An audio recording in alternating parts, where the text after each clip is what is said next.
பரேஷனா எங்க இருக்கீங்க? பரேஷனா நான் பேசுறது கேக்குதா? பரேஷனா எங்க இருக்கீங்க?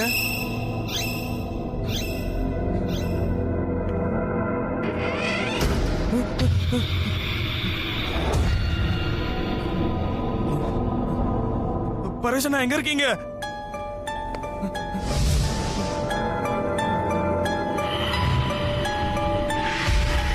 என்னது இதெல்லாம்?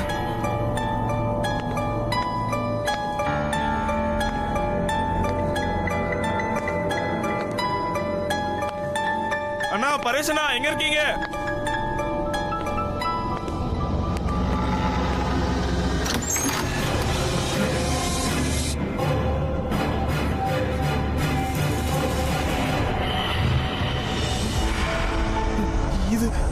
இதெல்லாம் என்ன? பரேஷனா உங்களுக்கு என்ன ஆச்சு?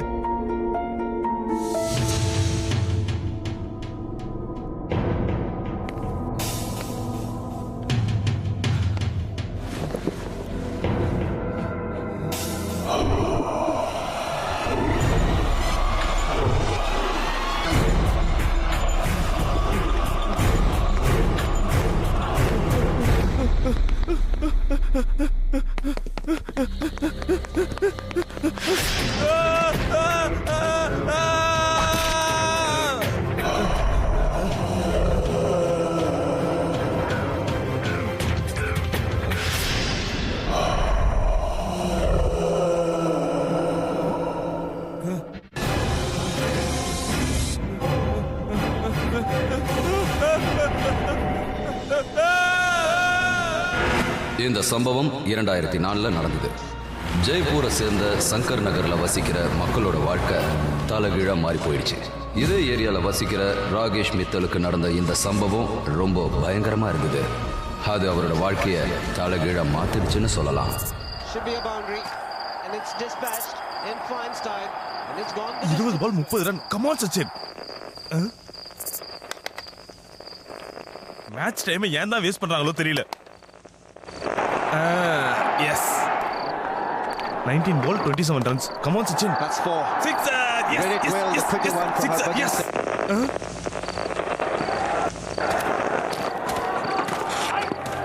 Should be a boundary. And it's Sachin. Yes. Come on. Come on. Come on. Innova sixer. Innova sixer. On the distance as well. 16 ball தான். Yay! Sixer. Yes. Yes. Yes. Yes. Come on. On it. Please. Please. Please. Please. Please. The wicket. Over the top. It's made good contact. 12 ball 16 run. Yes. Come on yaar. இப்போ என்னாச்சு? Okay pa. Do it man.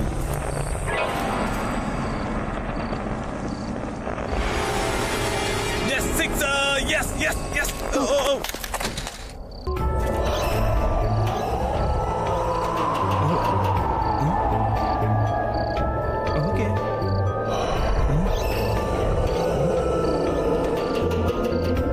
என்னது இது?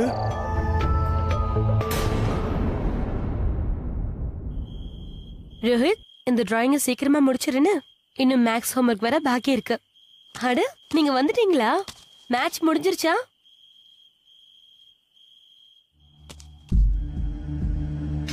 ராகேஷ், என்னாச்சு? India மறுபடியும் மேட்ச்ல தோத்துருச்சா? இல்ல அதெல்லாம் ஒண்ணும் இல்ல. உங்களுக்கு பிரச்சனை எதுவும் இல்லையே? ஏன் ரொம்ப டென்ஷனா இருக்கீங்க? அந்த ஒண்ணும் இல்ல, கொஞ்சம் உடம்பு சரியில்லை. என்னாச்சு? மருந்து கொண்டு வரவா? இல்ல தேவையில்ல. நீ சாப்பாடு போடு, நான் பூஜை பண்ணிட்டு வந்துடுறேன்.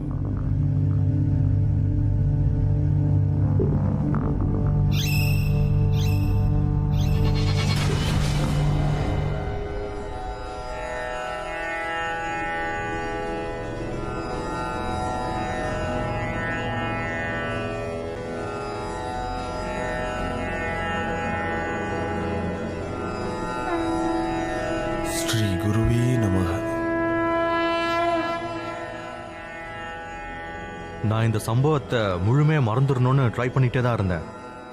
ஆனா அந்த சக்தி என்ன அவ்வளவு சீக்கிரமா விடவே இல்லை.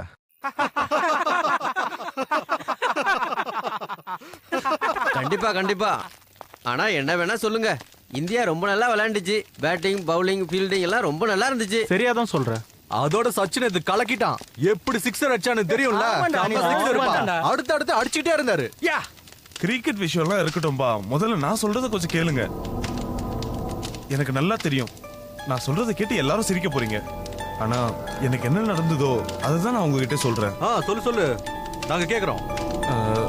நேத்து ராத்திரி நான் வீட்டுக்கு போயிட்டு இருக்கும்போது எனக்கு என்னமோ ரொம்ப ஒரு வித்தியாசமான உணர்வு ஏற்பட்டுச்சு. எனக்கு என்னமோ என் கூட யாரோ இருக்கிற மாதிரி இருந்தது. ஆனா என் கண்ணுக்கு யாருமே தெரியலடா.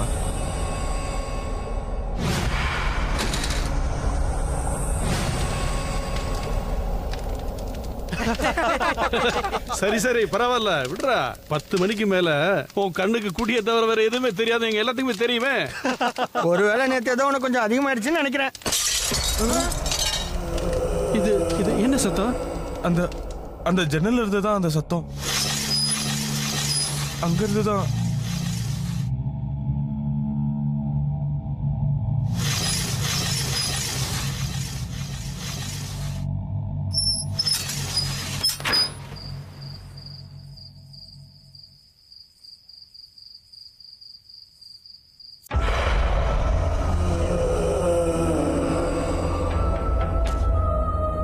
இப்பெல்லாம் ஃபரேஸ் என்ன மறுபடியும் இந்த வீட்டுல தங்க ஆரம்பிச்சிட்டாரு.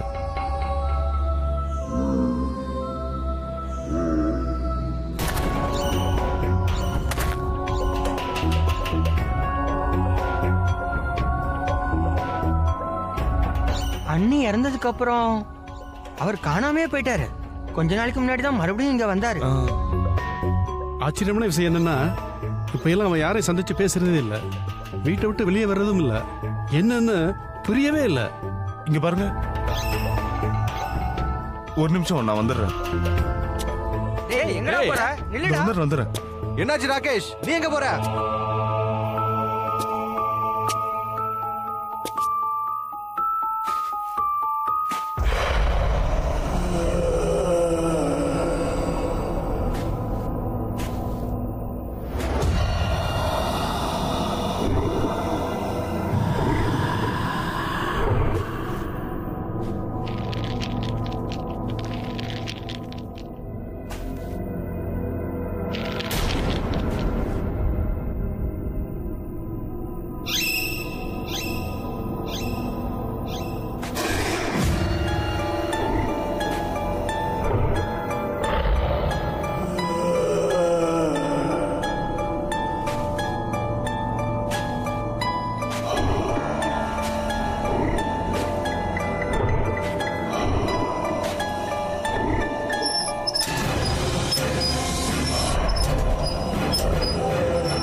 சரிடா, நீ ஒரு வேலை பண்ணு, அவனுக்கு உட்கார வை. ஏய் மச்சி, நீ போய் தண்ணி கொண்டு வா.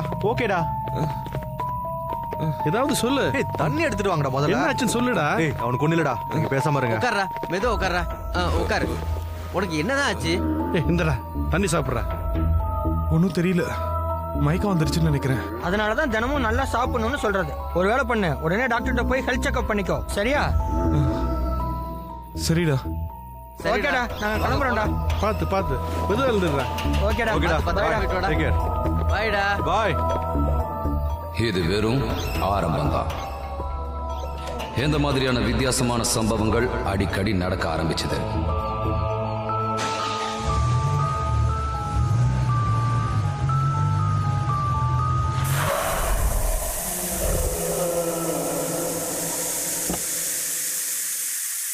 இப்ப ஏன் இந்த வண்டி ஆஃப் ஆயிடுச்சு?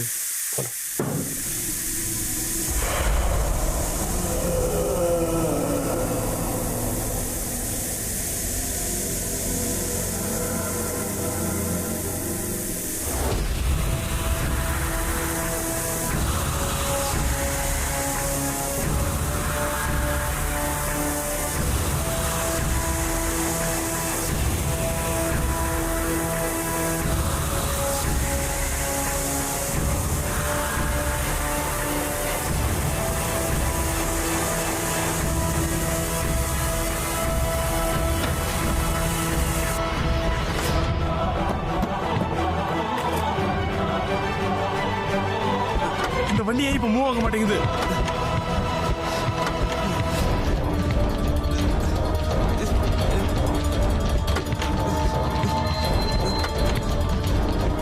காப்பாத்துங்க.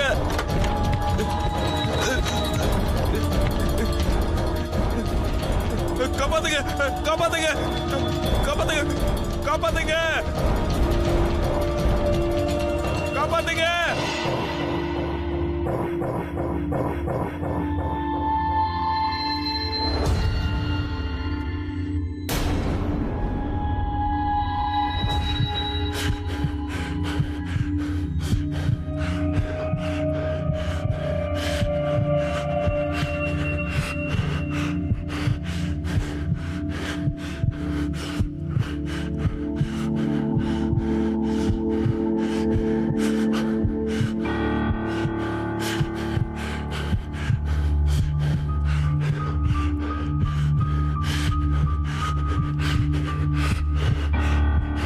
அந்த சம்பவத்துக்கு அப்புறம் இந்த நபர் ரொம்பவே பயந்து போயிட்டாரு. திரும்பவும் அவரோட இயல்பான வாழ்க்கையை வாழறதுக்கு அவருக்கு ரொம்ப நாள் ஆச்சு. அந்த ஏரியால ஏதாவது ஒரு வித்தியாசமான சம்பவம் தினமும் நடந்துகிட்டு தான் இருக்கு. அந்த ஏரியால புதுசா கூடி வந்த ராகேஷுக்கு அந்த ஏரியால ஏற்கனவே வசிச்சுட்டு இருக்கிற பரேஷ் மேல சந்தேகம் வர ஆரம்பிச்சது. உண்மையை தெரிஞ்சுக்கிறதுக்காக அவர் பரேஷோட வீட்டுக்கு போனாரு.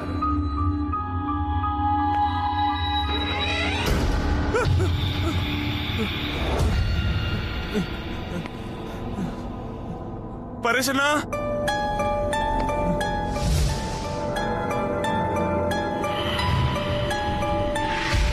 என்ன இதெல்லாம்?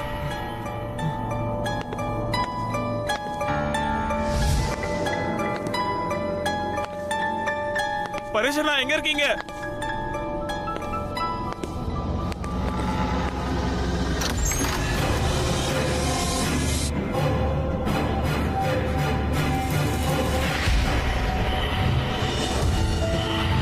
என்னது என்னது இதெல்லாம்? பரேஷனா உங்களுக்கு என்ன ஆச்சு?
அந்த சம்பவத்துக்கு அப்புறம் ராகேஷ் நேரா அவரோட குருஜியை சந்திக்கிறதுக்காக அவரோட ஆசிரமத்துக்கு போனாரு. ஓம் குருவே நமஹ.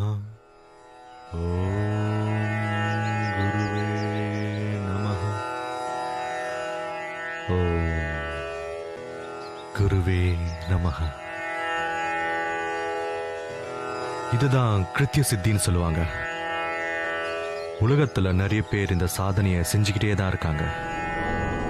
அதுக்காக இதை செய்யறவங்க எல்லாரையும் மந்திரவாதின்னு நீங்க நினைக்க கூடாது. சாதாரண மனுஷன் கூட ஜெபம் பண்ணி சாதனை செய்யறதுனால கிருத்திய சித்தியை முழுமையா அடைய முடியும். இந்த சித்தியை அடைஞ்சவங்கனால மட்டும்தான் ஒரு ஆவியை உருவாக்க முடியும். அந்த ஆவி அந்த சித்தி அடைஞ்ச நபர் என்ன சொன்னாலும் கேட்கும். அது சாத்தியம் இல்லாத ஒன்னா இருந்தா கூட சரி, அது அந்த நபருக்காக அந்த காரியத்தை செஞ்சு முடிக்கும். அந்த வேலை சரியா இருந்தாலும் செய்யும், தப்பா இருந்தாலும் செய்யும். ஆனா இந்த மாதிரி நிகழ்ச்சி எல்லாம் நகரத்தை விட்டு தூரமாவும் கிராமத்தை விட்டும் தூரமாவும் அமைதியான காட்டு பகுதியில மட்டும்தான் செய்வாங்க.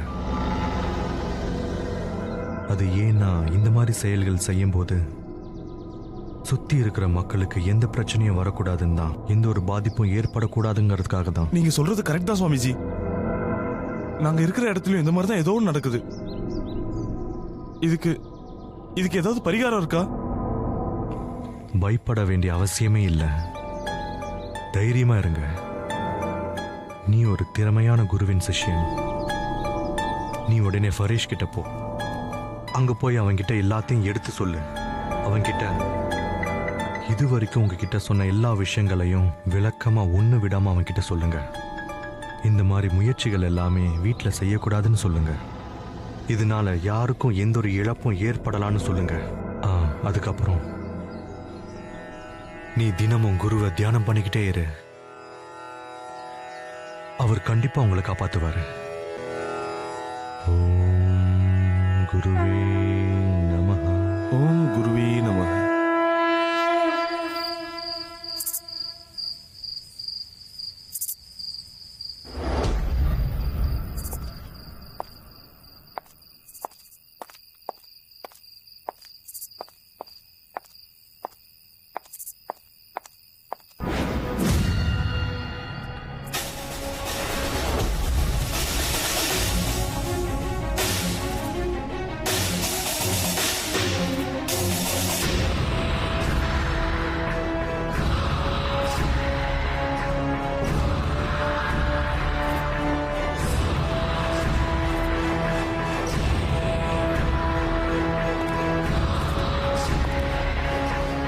ராகேஷ், ராகேஷ் நில்லு.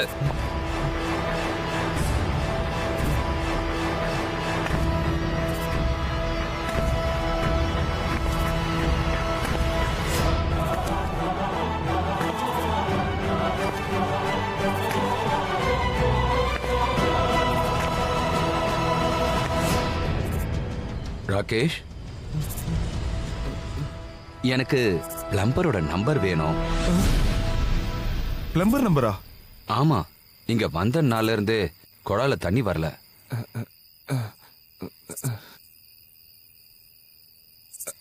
நீங்க இருங்க, நான் போய் எடுத்துட்டு வரேன். சரி, சீக்கிரமா எடுத்துட்டு வாங்க. இது ஒரு நல்ல வாய்ப்பு. பரேஷன்கிட்ட நம்ம இன்னைக்கு பேசி ஆகணும். முதல்ல போய் நம்பர் எடுத்துட்டு வந்துடுறேன்.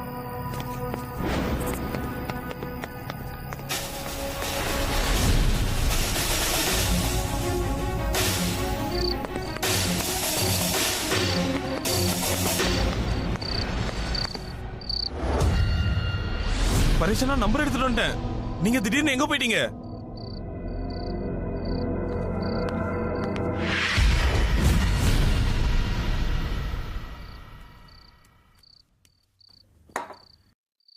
நாளன்னைக்கு ரோஹித்தோடைய பர்த்டே. நிறைய ஏற்பாடு செய்ய வேண்டியிருக்கு. நாளைக்கே போய் எல்லாருக்கும் இன்விடேஷன் கொடுத்துட்டு வந்துடலாம்னு நினைக்கிறேன்.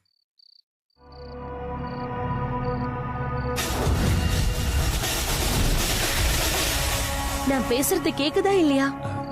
சாரி, நான் ஏதோ யோசனையில இருந்தேன். ஆமா, நீ என்ன சொன்ன? கொஞ்ச நாளாவே நீங்க ரொம்ப டென்ஷனா இருக்கீங்க. என்ன விஷயம்னு சொல்லுங்க. ஒண்ணும் இல்ல, கொஞ்சம் டயர்டா இருக்கு, அவ்வளவுதான். நீ சாப்பிடு.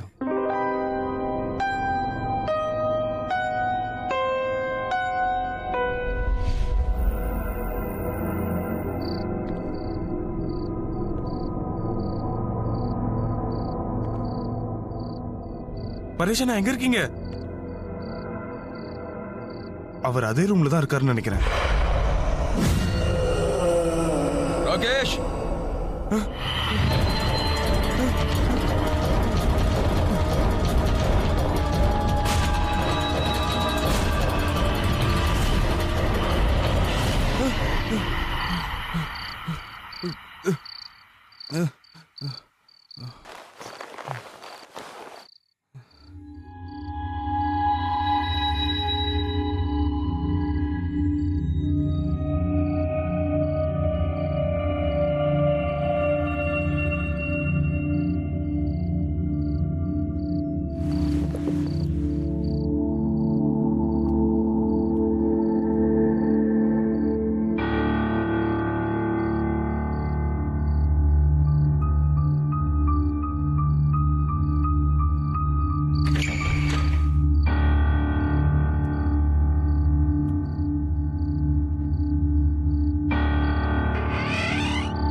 எனக்கு வந்த அந்த கனவு குருஜி என்னுடைய விழிப்புணர்வை ஏற்படுத்துறதுக்காக காட்டினார்னு நினைக்கிறேன்.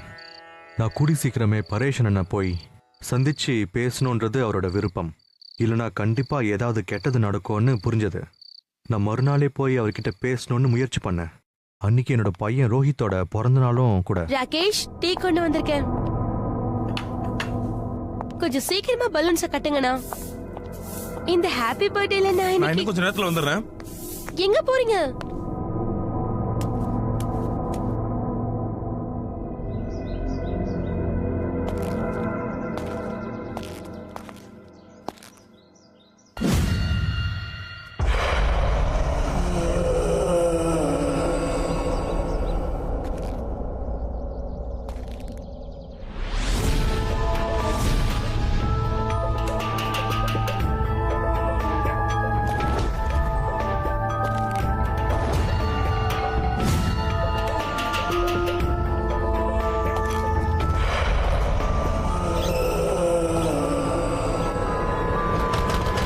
பரேஷனா,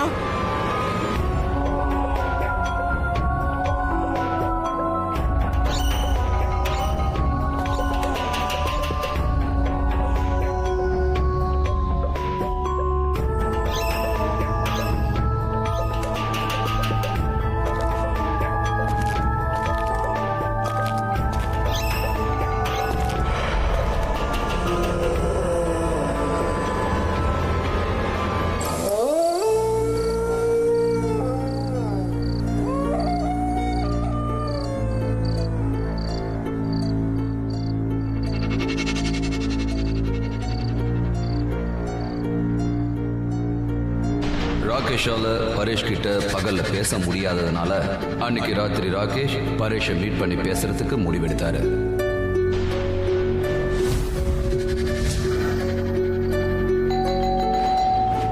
பரேஷனா நீங்க எங்க இருக்கீங்க?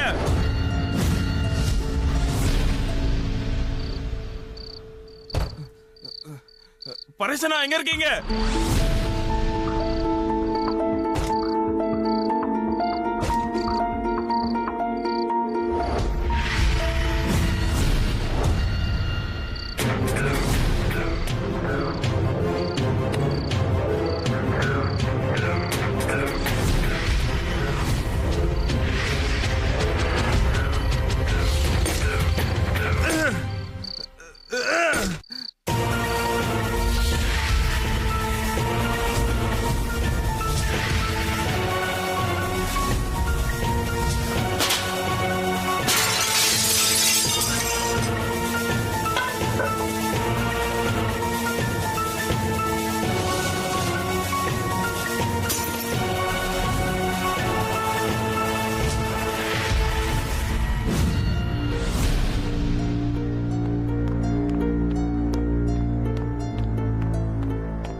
இங்க இருந்து போயிடு.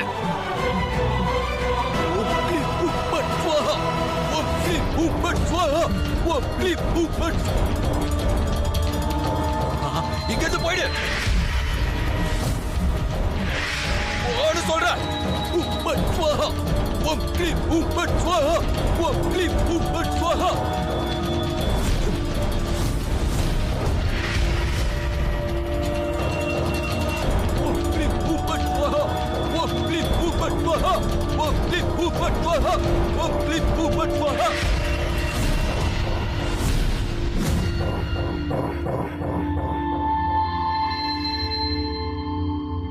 பரேஷனா உங்ககிட்ட. ராகேஷ், நீ இங்க என்ன பண்ணிட்டு இருக்க? இங்க இருந்து போயிடு. இல்லனா இப்ப இங்க என்ன நடக்குதுன்னு எனக்கு தெரிஞ்சாகணும். உண்மை என்னன்னு சொல்லுங்க. ராகேஷ், என்னால உன் உயிருக்கு ஆபத்து வந்துடக்கூடாது. தயவு செஞ்சு நான் சொல்றத கேளு.